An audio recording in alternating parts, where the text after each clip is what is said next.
So recently, one of the big Nintendo controversies, or really talking points, I don't necessarily think it's that controversial, has to do with something we learned about in the latest Nintendo Direct presentation. And that, of course, being the Super Mario Galaxy 1+2 pack for the Nintendo Switch and Nintendo Switch 2, and primarily what this 2-pack offers and the pricing of this 2-pack.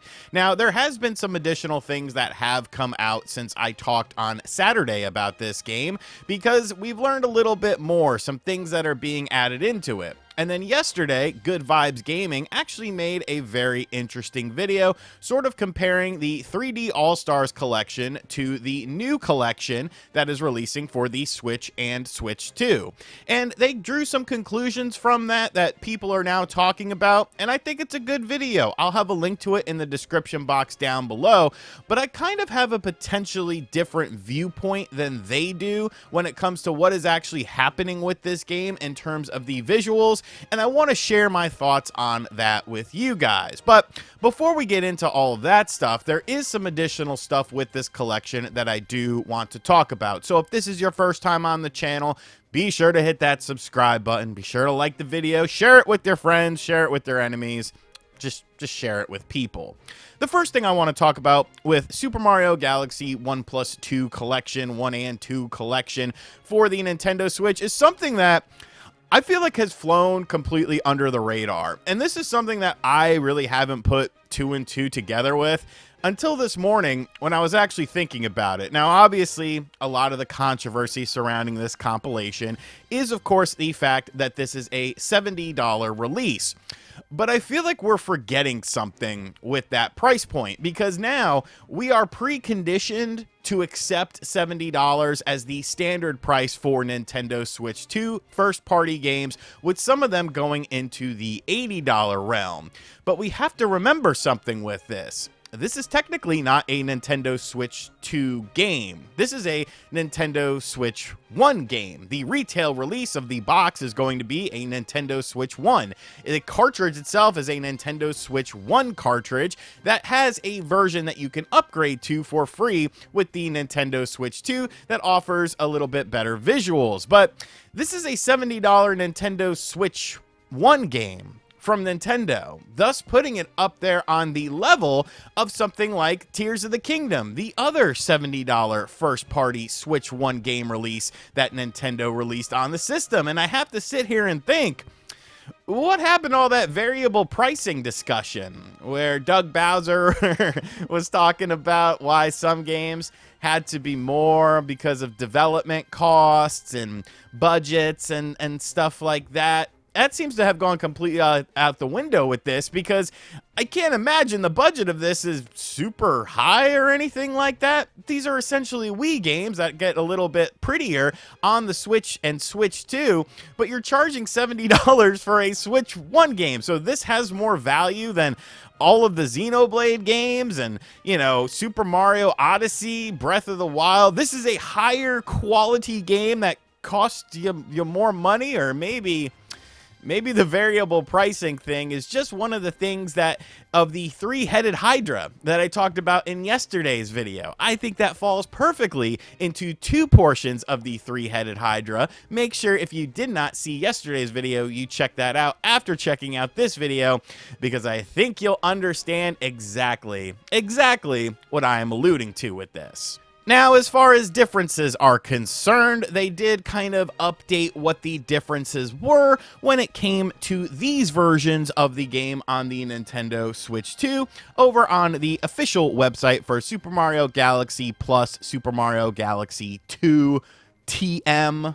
I guess you got to put the TM before that. Now, even more fun. Okay, with enhanced resolution, 1080p on Switch and 4K asterisk on Switch 2, improved UI, extra storybook chapters, a new assist mode, and more, Super Mario Galaxy and Super Mario Galaxy 2 are now out of this world. And they do break down some of this stuff here, talking about the visuals, 1080p on the Switch, 4K on the Switch 2 with a free update, and improvements to the on-screen menus and interface. So That's good. Clean up the UI a little bit, make the graphics prettier and stuff. That's cool.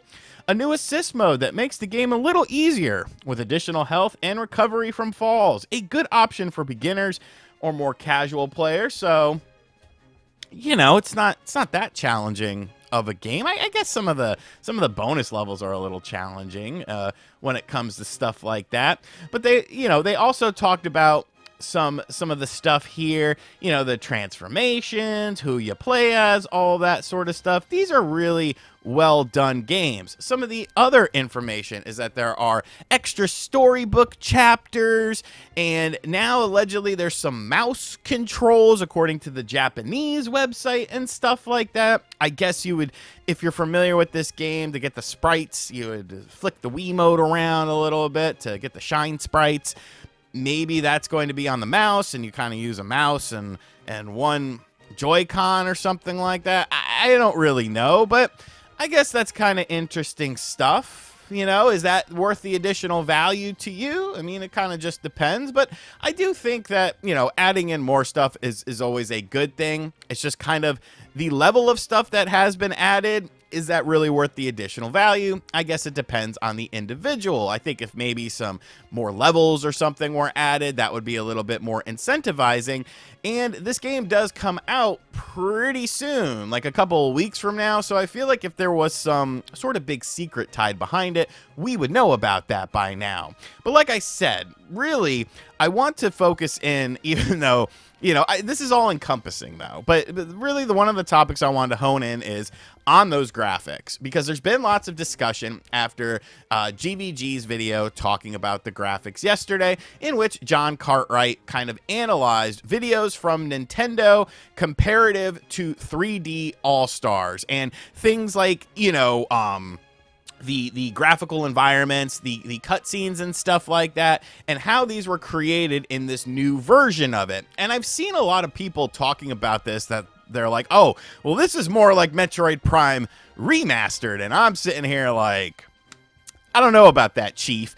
In this video, basically, there are side-by-side comparisons based on videos available on Nintendo's website. Now, of course, you do have to take into account things like compression and stuff like that, so I totally understand why it might not be a complete one-to-one replication. But in the side-by-side stuff of 3D All-Stars versus Super Mario Galaxy 1, assuming this is running on the Switch 1 with the 1080p graphics, you can clearly see that some of the textures in the environment do indeed look different. You look at things like the cobblestones and stuff like that, and it definitely looks much sharper in this new version of the game comparative to 3D All-Stars. Now, since, 3D All-Stars is a Switch 1 game, and technically this is also a Switch 1 game, at least we're assuming that we are seeing Switch 1 footage out of this, that does look like a bit of a graphical change. Now, obviously, things like the literal environments themselves look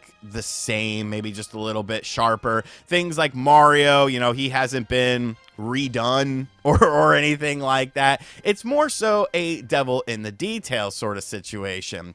And their thought process is that, there's actually been potentially new, reworked assets and things like that to make it look different than what we saw in 3D All-Stars. And like I said, I don't think that mentality is necessarily wrong. It's just that I'm not quite sure I'm on board with that completely. Now, like I said, this is all just down to opinion until the game itself comes out. But I decided, I want to look at some footage of Super Mario Galaxy running on the Dolphin emulator, which is a joint GameCube and Wii emulator that's been around for a very long time, upscaled at 4K in terms of internal resolution. Now, you can do things like texture packs and stuff, and there actually are texture packs for Super Mario Galaxy and Super Mario Galaxy 2 to make it look potentially even better than what we're going to be getting on the Switch 2 with this,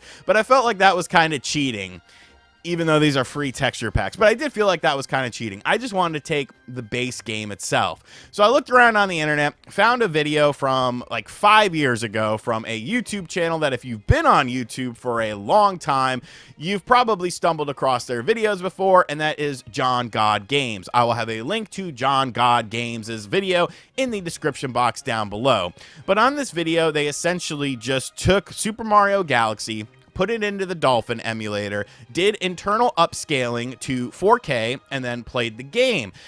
And I'm not saying it looks exactly like it does in the new compilation here that's coming to the Switch and Switch 2, but looking at those cobblestones, it definitely favors the new version much, much more than what we saw on 3D All-Stars. And when looking at this footage and comparing it to what we're seeing in the new compilation, I can't help but feel like, especially when comparing it to 3D All-Stars, that what's really happening here is an internal upscale bump for whatever they're using to either port or emulate the game on the Switch and Switch 2, and aliasing turned up instead of down. Because on the original Wii, aliasing, or anti-aliasing, I should say, was a big thing, much like it was on the N64, because those weren't HD systems, so you would use blurring to make things look less jaggy and stuff like that,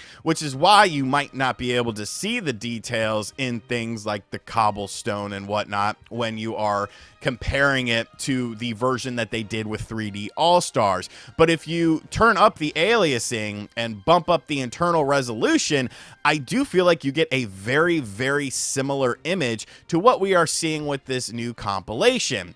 Is this necessarily a bad thing or a good thing? It's really neither. It's more so just an observation that maybe they reworked some of these textures, or maybe they just cranked up the internal resolution upscaling and then turned up the aliasing, and by extension turned down the anti-aliasing to give it a cleaner image on this new compilation. Which would then bring me back to the first point I made in this video.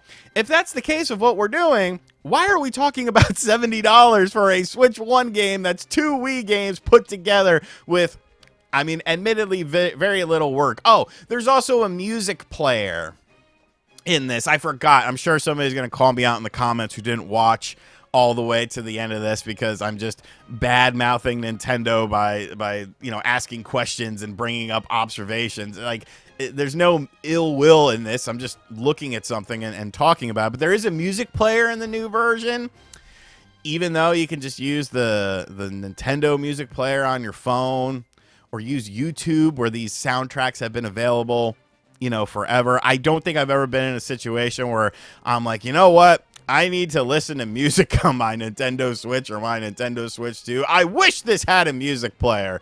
Like, it's a nice thing, but I don't think it's a selling point. But what do you think about this? I do suggest you go watch Good Vibes Gaming's video. Like I said, link in the description box down below to get their sort of thoughts on it, their analysis. Obviously, I didn't show everything from their video because I want you to check out their video. This is just my opinion on it. There is no right or wrong opinion. You know, we won't really know an answer, a more so definitive answer, until the game itself comes out. But looking at that, and then looking at the 4K image that Dolphin creates, I'm kind of leaning more towards that being the situation than a reworking of the textures. But what do you think? Let me know in the comments down below. And as always, guys, thank you for checking out this video. If you are new to the channel, be sure to hit that subscribe button. Be sure to like. Be sure to comment. Be sure to share. I don't know what YouTube's doing nowadays. Evidently, the algorithm's messed up. I don't know, man. I never look at views on videos because I just feel like I would drive myself crazy with that, like hyper fixating on stuff like that. I just talk about what I want to talk about, and hopefully people vibe and, you know, resonate with it. And if not, you know, there's always tomorrow, pal. And as always, I'll catch you guys on the next video. Later.